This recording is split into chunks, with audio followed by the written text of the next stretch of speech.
Swastiastu. Selamat pagi Bapak dosen dan teman-teman sekalian. Perkenalkan, nama saya Nikoma Ayumita Chandra Dewi dengan NIM 191303114 dari kelas 5A Pendidikan Kimia. Pada kesempatan kali ini saya akan membawakan pembahasan AKM 3 yang berjudul Analisis Gugus Fungsional.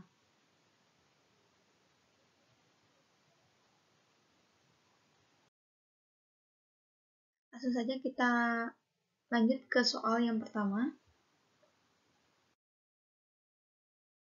Soal yang pertama yaitu, mengapa identifikasi gugus fungsional dengan uji kimia memegang peranan penting dalam identifikasi suatu senyawa organik yang belum diketahui?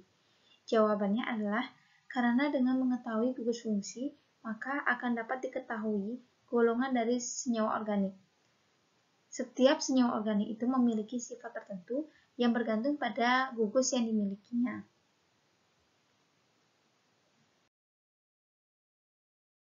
Kita lanjut ke soal yang kedua.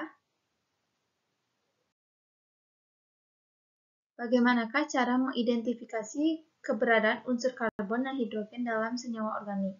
Jawabannya adalah untuk mendeteksi unsur karbon dan hidrogen, langkah yang harus ditempuh yaitu yang pertama, campurkan zat yang akan diperiksa dengan serbuk tembaga oksida kering atau CuO. Yang kedua adalah masukkan ke dalam tabung reaksi yang bersih dan kering. Yang ketiga adalah panaskan tabung tersebut sampai semua zat berubah menjadi gas, karbon dioksida, dan uap air. Dan yang keempat adalah ujilah dengan adanya gas karbon dioksida dengan air kapur, dan uji adanya uap air dengan kertas kobalt. Jika air kapur itu berubah menjadi keruh, berarti terindikasi adanya karbon dioksida. Dengan reaksinya yaitu CO2 ditambah CaOH 2 kali menjadi CaCO3 dan H2O.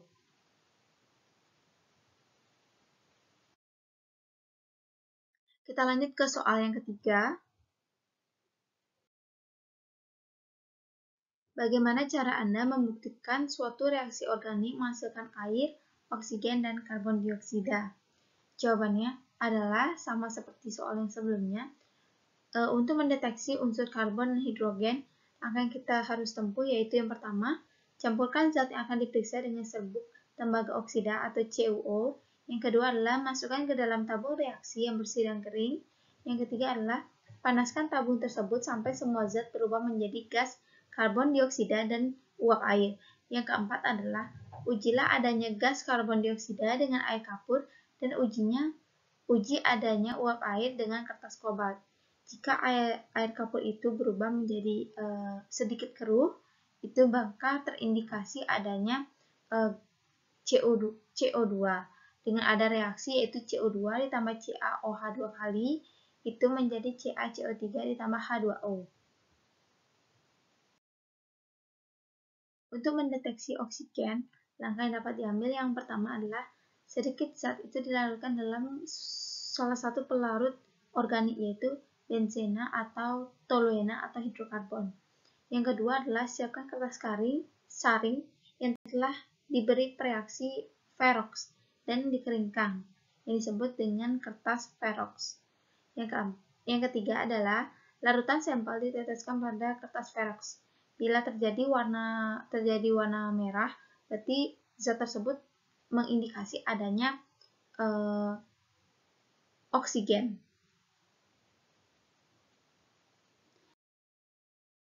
Kita lanjut ke soal yang keempat. Dalam analisis unsur, ada uji yang menggunakan tembaga 2 oksida kering atau CuO. Jelaskan bagaimanakah cara membuat CuO kering tersebut. Untuk membuat CuO kering itu dibuat dengan ekstraksi tembaga dari bijinya. CuO kering dapat dibentuk dengan memanaskan tembaga di udara sekitar suhunya adalah 300-800 derajat Celcius. Dengan reaksinya yaitu 2Cu ditambah O2 menjadi 2CuO. Selain itu, CuO dapat dibuat dengan memanaskan tembaga 2 nitrat, tembaga 2 hidroksida, atau tembaga 2 karbonat. Untuk reaksinya dapat dilihat pada slide.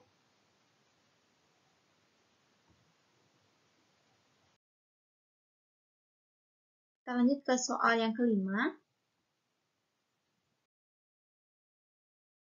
Untuk mendeteksi oksigen digunakan reaksi Ferrox. Jelaskan komponen dan cara membuat reaksi Ferrox tersebut dan langkah-langkah reaksi yang terjadi dalam deteksi oksigen. Jawabannya adalah kita jawab dulu yang pembuatan reaksi Ferrox. Reaksi Ferrox dibuat dengan melarutkan 1 gram KCNS dalam 10 ml metanol dan 1 gram FeCl3 dalam 10 ml metanol. Kedua larutan ini dicampur dan endapannya disaring dan filtrat mengandung senyawa kompleks Fe3 plus FeCNS63- yang disebut dengan reaksi Ferrox. Yang kedua, kita jawab terlebih dahulu cara mendeteksi oksigen sebagai berikut. Yang pertama adalah sedikit zat dilarutkan dalam salah satu pelarut seperti benzena atau toluena atau hidrokarbon. Yang kedua adalah siapkan kertas sari yang sudah diberi reaksi Ferrox, keringkan. Dan yang ketiga adalah larutan sampel diteteskan pada kertas Ferrox. Bila terjadi perubahan warna menjadi warna merah, maka ada indikasi kertas Ferrox itu mengandung senyawa itu mengandung oksigen. Kita lanjut ke soal yang ke-6. Pada uji deteksi larutan nitrogen menggunakan filtrat Lacey. Jelaskan bagaimana cara membuat filtrat Lacey itu dan reaksi lengkap pada uji larutan nitrogen. Cara membuat filtratnya, yang pertama adalah zat organik yang akan diperiksa dimasukkan ke dalam tabung reaksi kecil. Kemudian, tambahkan sepotong natrium yang dikeringkan yang sudah dikeringkan terlebih dahulu dengan kertas saring. Yang kedua adalah panaskan sampai berpijar agar reaksinya berjalan dengan sempurna. Yang ketiga adalah kelebihan natrium dihilangkan dengan menambahkan etanol. Dan campuran dipanaskan kembali sampai warnanya merah membara. Untuk yang keempat adalah isi tabung dilarutkan dengan aqueous dengan memecahkan tabung tersebut. Dan yang kelima adalah larutan ini disebut filtrat Lacey atau ekstrak natrium yang selanjutnya digunakan untuk mendeteksi belerang, nitrogen, dan halogen. Untuk persamaannya ada pada slide.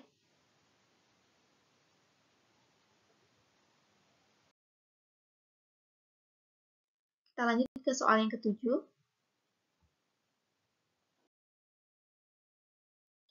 Untuk mengetahui keberadaan nitrogen, belerang, dan halogen menggunakan logam natrium. Jelaskan mekanisme yang terjadi. Untuk mekanisme yang terjadi, yang pertama adalah tambahkan kurang lebih 2 ml ekstrak natrium ke dalam larutan FeSO4 atau besi 2 sulfat atau kita bisa bilang garam mor yang baru dibuat. Panaskan campuran sampai mendidih. Yang kedua adalah bila tidak terbentuk endapan hijau, tambahkan larutan natrium hidroksida dan didihkan sampai terbentuk endapan hijau. Yang ketiga adalah dinginkan dan asamkan dengan asam sulfat sampai semua endapan hijau larut. Dan yang terakhir adalah akan muncul suatu suspensi berwarna biru kehijau-hijauan atau biru Prussian bila zat tersebut mengandung nitrogen. Untuk mendeteksi adanya belerang dalam suatu zat, itu yang dapat kita ambil cara yang pertama adalah asamkan kurang lebih 2 ml ekstrak natrium dengan asam asetat dan didihkan. Yang kedua adalah periksa gas yang timbul dengan kertas saring yang dicelupkan dalam larutan Pb asetat 10%. Amati perubahan yang terjadi pada kertas saring. Jika itu terbentuk warna hitam, itu mengindikasikan adanya belerang. Yang ketiga adalah sisa filtrat dalam tabung reaksi diteteskan dengan larutan natrium nitroprusit atau Na2FeCN5NO. Bila adanya belerang, maka larutan tersebut berubah warna menjadi lebih gelap.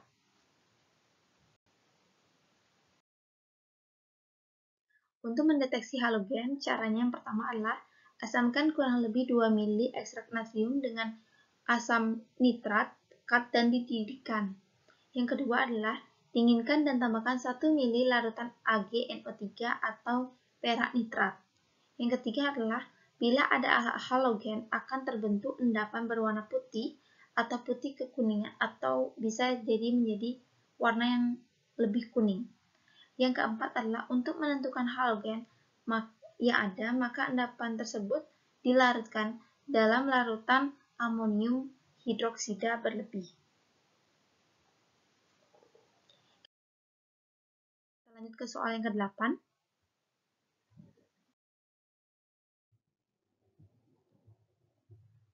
Deteksi belerang menggunakan natrium nitroperusida. Tuliskan kemungkinan reaksi yang terjadi. Untuk mendeteksi unsur belerang, langkah yang dapat kita ambil yang pertama adalah asamkan kurang lebih 2 ml ekstrak natrium dengan asam asetat dan didihkan. Yang kedua adalah periksa gas yang timbul dengan kertas saring yang dicelupkan dalam larutan Pb asetat 10%. Amati perubahan yang terjadi pada kertas saring. Terbentuknya warna hitam itu mengindikasikan adanya belerang. Yang ketiga adalah sisa filtrat itu dalam tabung reaksi diteteskan dengan larutan natrium nitroprusida atau rumus kimia adalah Na2FeCN5NO. Bila ada belerang, maka larutan tersebut akan berubah menjadi warna yang lebih gelap.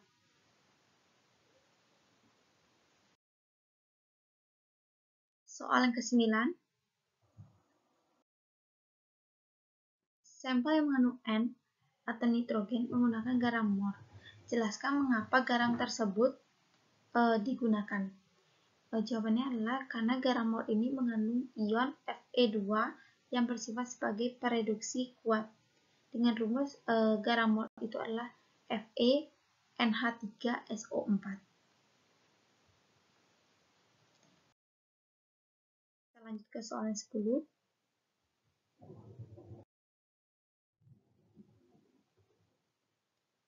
Mendeteksi halogen menggunakan asam pekat nitrat, dapatkah diganti dengan asam yang lebih encer?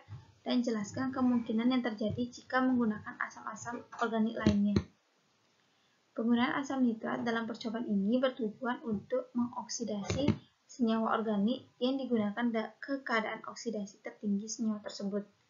Dalam praktikum, senyawa asam nitrat digunakan sebagai reagen atau reaksi. Jadi dapat digunakan untuk mereaksi senyawa organik dalam uji unsur halogen. Jika asam nitrat itu digunakan adalah asam nitrat encer, maka oksidasi dari senyawa organik tidak akan maksimal dan berpengaruh pada hasil uji analisis untuk dilakukan. Salah satunya adalah uji halogen.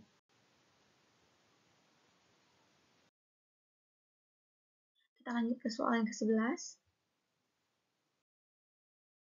Apa yang dimaksud dengan gugus fungsional dalam senyawa organik?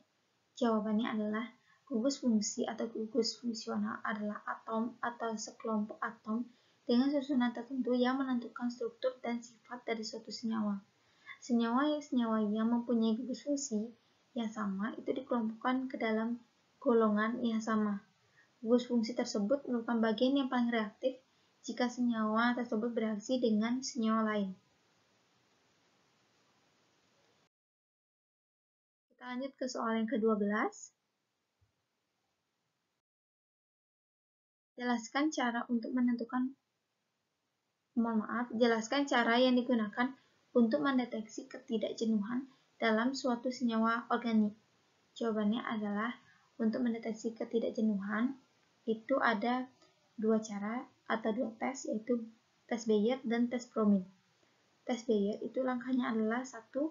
Sedikit larutan dalam air atau alkohol atau zat cair ditambahkan larutan Bayer atau larutan kalium permanganat alkalis, tetes demi tetes sambil dikocok. Kemudian bila warna larutan tersebut memudar, berarti positif adanya ikatan tidak jenuh. Kemudian ada tes Bromin. Yang pertama adalah larutan dalam CCl4, tambahkan larutan 5% Br2 dan dalam CCl4, tetes demi tetes sambil dikocok. Bila larutan tersebut berubah menjadi tidak berwarna, berarti positif adanya ikatan tidak jenuh.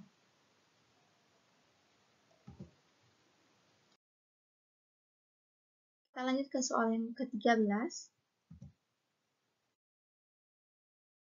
Jelaskan reaksi yang lengkap dalam mendeteksi senyawa aromatik dan alifatik. Nah, untuk mendeteksi adanya senyawa alifatik atau aromatik, kita dapat menggunakan tes asap. Yang pertama adalah taruh sedikit senyawa pada spatula, panaskan pada nyala bunsen dalam lemari asam. Yang kedua adalah terbentuknya asap menunjukkan adanya senyawa aromatik. Senyawa alifatis itu dapat dibedakan dari aromatis dengan menggunakan reaksi Marquis. Pada saat menggunakan reaksi ini, zat yang akan diuji dilarutkan dalam larutan asam sulfat dalam tabung reaksi. Kemudian tabung reaksi tersebut ditambahkan dengan larutan formalin encer. Dari penambahannya ini dapat didapatkan bentuk cincin yang berwarna merah, coklat, ungu, hijau, dan sebagainya yang biasanya ada pada dinding tabung reaksi. Dengan reaksinya tersebut adalah C6H6 ditambah O2 itu menghasilkan CO ditambah H2O. Kita lanjut ke soal yang ke-14.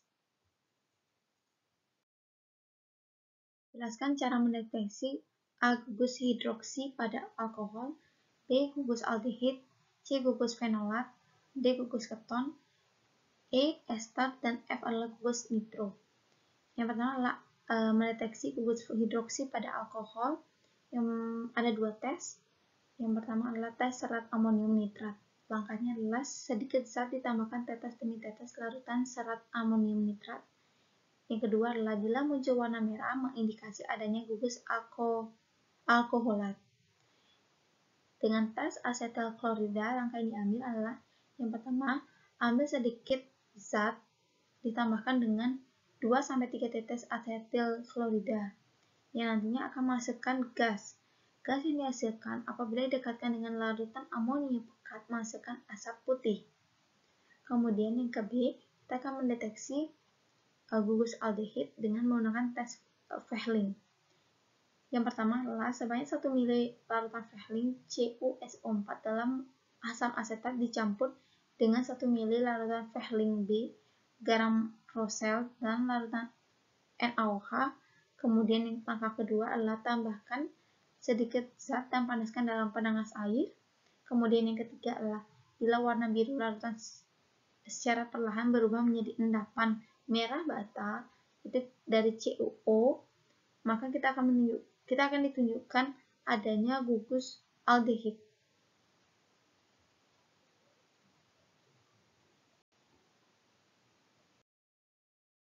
Kemudian untuk yang kecil kita akan mendeteksi gugus fenolat. Yang pertama adalah tes ferriklorida. Langkah yang diambil adalah 1. Zat dilarutkan dalam alkohol, kemudian ditambahkan tetes demi tetes larutan FeCl3. Bila berubah menjadi warna ungu, biru, hijau, atau merah anggur, berarti positif adanya gugus fenol. Yang ke D adalah gugus keton. Bila uji terhadap aldehid itu negatif, maka lakukanlah tes pada keton. Dengan tes DNP yaitu pertama sedikit zat dilarutkan dalam hasil encer, kemudian ditambahkan larutan 2,4 di nitrophenylhydrazine. Kemudian kedua adalah kocok campuran tersebut.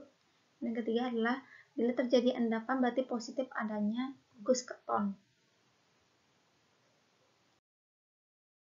Yang ke R adalah mendeteksi ester dengan tes ferrihidroksamat. Yang pertama adalah zat dilarutkan dalam 0,5 ml larutan jenuh hidroksisilamin hidroklorida dalam metanol. Yang kedua adalah tambahkan larutan KOH dalam metanol sampai bersifat basah. Yang ketiga adalah panaskan campuran tersebut sampai mendidih.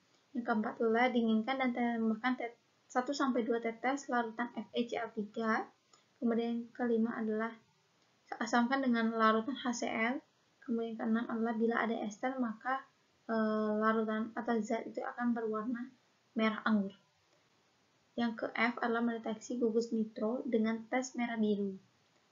Langkah yang pertama, ambil zat kemudian tambahkan asam nitrit. Yang kedua adalah nitroalkana primer dan sekunder akan membentuk senyawa turunan nitroso yang berwarna biru. Yang ketiga adalah tambahkan larutan NaOH.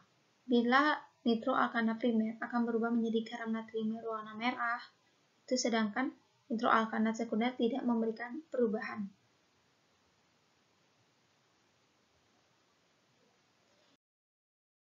Kita lanjut ke soal yang terakhir, yaitu soal yang ke-15. Silakan cermati dan analisis metode yang digunakan dalam analisis kadar belerang pada batu bara yang termuat dalam jurnal berikut. Nah, pada jurnal untuk analisis metode yang digunakan yang pertama adalah metode yang digunakan dalam analisis belerang pada batu bara yang termuat dalam jurnal adalah analisis kuantitatif dengan penjabaran metode. Yang pertama adalah pemindahan sinar X dispersif, energi mikroskop, elektron analisis atau SEN-EDAX. Yang kedua adalah mikroskopi elektron probe microanalyzer optik atau EPM. Yang ketiga adalah spektroskopi fotoelektron sinar X. Kemudian selanjutnya adalah oksidasi suhu terprogram atau PTO. Yang selanjutnya adalah pengurangan suhu terprogram atau PTR. Dan terakhir adalah metode pirolisis Curie. Sekian pembahasan LKM ketiga. Mohon maaf jika dalam penyampaiannya masih ada salah kata dalam pengucapan. Akhir kata saya tutup dengan Paramasanti. Om Santi Santi Santi Om.